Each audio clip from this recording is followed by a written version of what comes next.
भगवान गौतम बुद्धांचा विजय असो. डॉक्टर बाबासाहेब आंबेडकरांचा विजय असो. डॉक्टर बाबासाहेब आंबेडकरांचा विजय असो.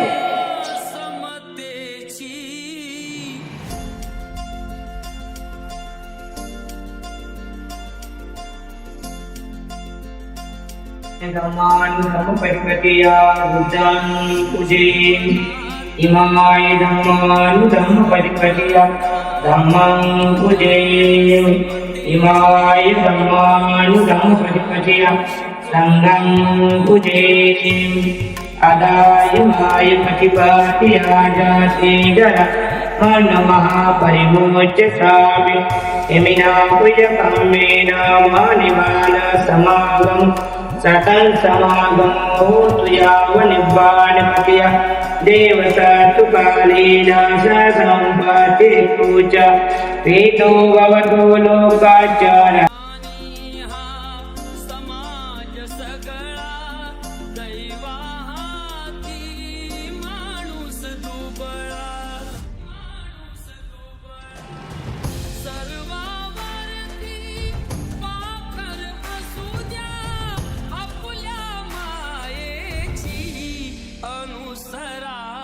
शिकवण बुद्धाची अनुसरा शिकवण बुद्धाची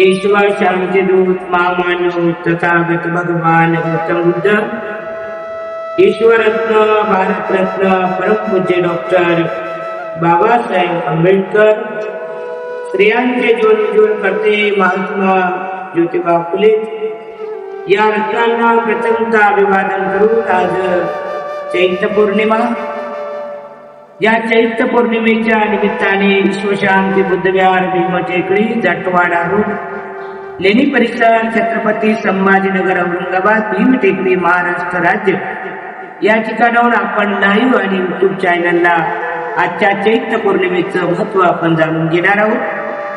प्रेजनोत आजची ही चैत्र पौर्णिमा बौद्ध इतिहासामध्ये बौद्ध साहित्यामध्ये बौद्ध विनयामध्ये अतिशय महत्वाची आहे. अतिशय आपल्या मानवी जीवनासाठी फलदायक प्लस होत आहे.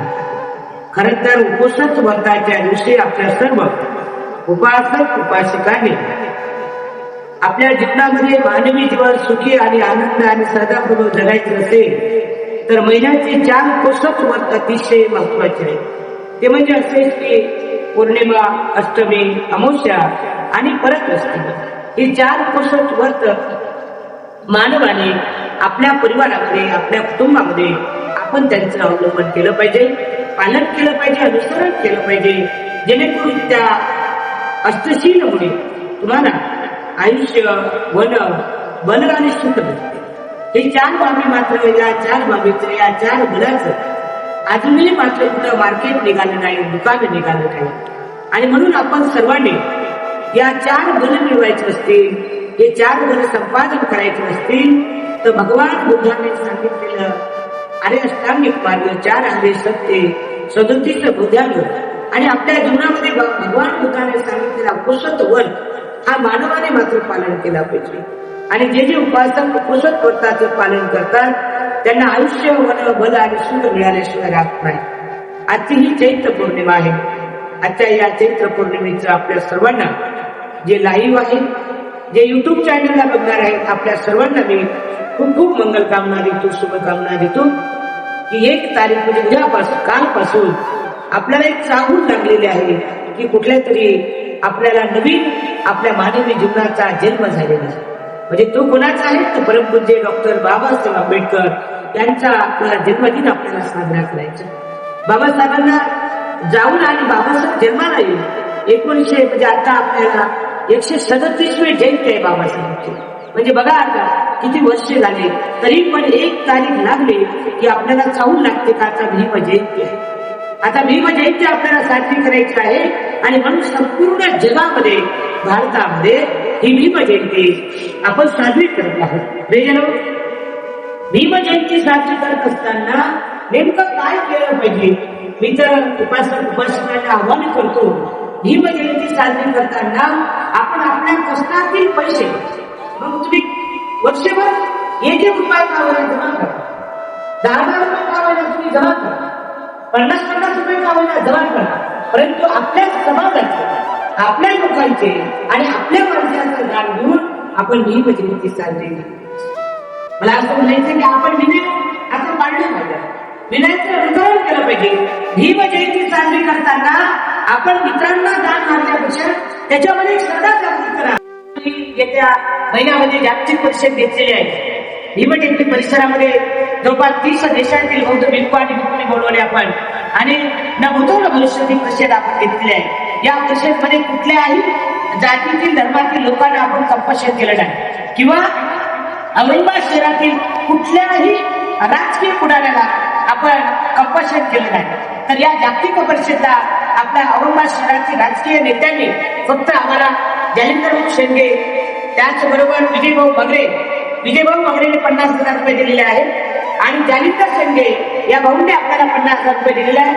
चंद्रकांत खैरे साहेब यांनी आपल्याला 5,000 रुपये दिलेले आहेत. त्याचबरोबर कल्याणजी काळे यांनी 50,000 रुपये दिलेले आहेत आणि त्यानंतर आपल्याला आमचे पालकमंत्री संजयजी शिरसाट यांनी आपल्याला 30 लाख रुपये दिलेले आहेत. याच्या पलीकडे औरंगाबाद शहरातल्या कुठल्याही राजकीय पुढाऱ्यांना आम्ही धर्मदान मागितलं नाही आणि त्यांनी मागितलं जरी असेल तरी त्यांनी आपल्या जागतिक परिषदेला दान दिलं नाही. आणि म्हणून आमच्या लोकांनी आमच्या समाजाने भीम जयंतीला मात्र कुठल्याही राजकीय पुढाऱ्यांचं धर्मदान घेऊ नये.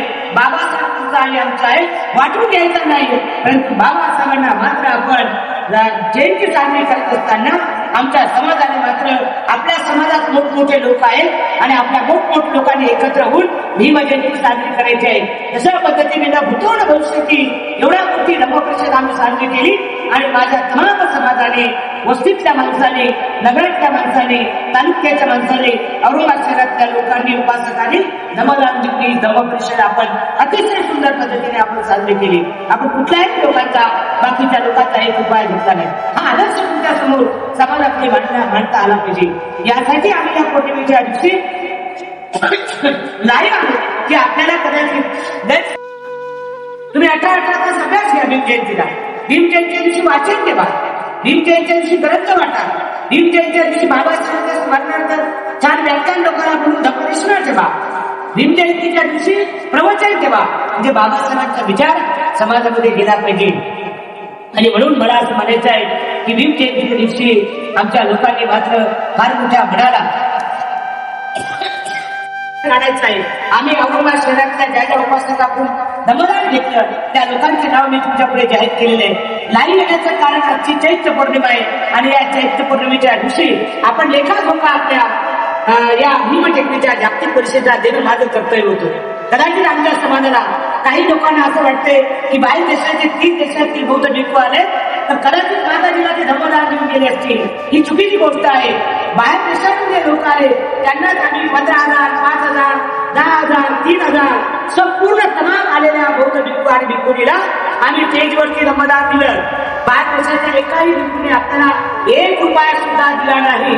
हा समाजाने गैरसमज मनातून काढून टाकावा. त्याही पलीकडे आपल्याला ज्या समाजाने आपल्या समाजाने ते धम्मदान दिलं त्या धम्मदानातच आपण ही धम्मपरिषद केलेली आहे. काही लोकांना असं वाटतं की माताजीने 30 देशातील बौद्ध भिक्खू आणि भिक्खुनी बोलवल्या, कदाचित त्यांनी माताजीला धम्मदान दिलं असेल. बाहेर देशाचा 1 रुपया सुद्धा आपल्या भीमटेकडीला या जागतिक परिषदेला आलेला नाही. याची नोंद मात्र आमच्या समाजाने घ्यावी. प्रियजनो, आजची ही चैत्र पौर्णिमा आहे आणि या चैत्र पौर्णिमेच्या दिवशी आपल्या सर्व तमाम उपासक उपासिकाला खरं तर आज पौर्णिमेचं महत्व सांगितलं पाहिजे. परंतु औरंगाबाद शहरातला सुगावा, औरंगाबाद शहरातले विचार मतामतांतर हे जाहीर झाल्यानंतर मी तुम्हाला लाईव्ह सांगणं मी माझं आद्य कर्तव्य समजतो. कारण माझं कर्तव्य आहे. एवढी जी जागतिक परिषद आपण न भूतो न भविष्यती भारतामध्ये प्रथमतः 70 वर्षानंतर घेतली आणि या धर्म परिषदचा आढावा मी तुम्हाला दिला पाहिजे, हे माझं कर्तव्य आहे. मी बिकुणी या नात्याने पारदर्शकता ठेवली पाहिजे. समाजाला कुठल्याही गोष्टीची तुम्ही होऊ नये, समाजामध्ये भ्रम निर्माण होऊ नये, आणि म्हणून मी हे लाईव्ह मध्ये या ठिकाणी सांगितलंय. कदाचित काही लोकांच्या तुम्ही मागायचं नाही, तुम्ही मागायचं नाही, आपण दान मागायचं नाही. बाबासाहेबांनी आपल्याला देणारा बाबासाहेबांनी आपल्याला देणारी श्रद्धा जागृत केलेली आहे, ही ताकद निर्माण केलेली आहे. आणि म्हणून आपण आता इतके वर्ष मागत होतो, आता मात्र मागायचं. आपण आपल्या परिवारातून, आपल्या कुटुंबातून आपण बाबासाहेबांना काय केलं? आतापर्यंत 137 वर्ष झाली. प्रत्येकाने आता आपल्या मनाला जाणायचं आहे, परीक्षण करण्याची वेळ आली, सेवानुकूल करण्याची वेळ आली. मी बाबासाहेबांना काय दिलं, बाबासाहेबांना मी काय देणार आहोत, मी काय दिलेलं आहे. आणि जर आपण बाबासाहेबांना दिले नसेल तर या भीम जयंतीपासून आपण फुलगाट बांधायची आहे. मला बाबासाहेबांना देणार, पण काय दिले, नुसतं पैसा देणार आहे, तर मला बाबासाहेबांच्या धर्म चळवळीसाठी वेळ देणे आहे. मी वर्षातून गावाला एक जर माणसं अंगावर काशा वस्त्र घेऊन बाबासाहेबांची धम्म चळवळ चालवण्याची शपथविधी घेतो, अशी आमच्या तरुण मंडळीने भीम जयंतीला शपथविधी घ्यायची आहे. आमच्या सर्व समाजाने नुसतंच वर्गणी मागून डीजे लावून बाबासाहेबांचा वाढदिवस साजरा करून ती भीम जयंती साजरी केली असं म्हणता येणार नाही. तर आपल्याला बाबासाहेबांना यशस्वीपणे काम करायचं आहे. बाबासाहेबांची धम्म चळवळ जिवंत ठेवायची असेल तर कुठे मागणी झालेली आहे, बाबासाहेबांची धम्म चळवळ कुठे मात्र विभागणी झालेली आहे, त्याचा अभ्यास करायचा. आणि आम्ही जे काय म्हणतो की त्याला डीजेला पैसे मागायचे, त्याला याला पैसे मागायचे नाही, अजिबात भीक मागायचं नाही. बाबासाहेबांच्या जयंतीला स्वतःच्या स्वकष्टाने आमचा समाज देणारा झालेला आहे. आणि म्हणून आमच्या लोकांनी स्वप्रेने बाबासाहेबांच्या जयंतीला तयार व्हायचं.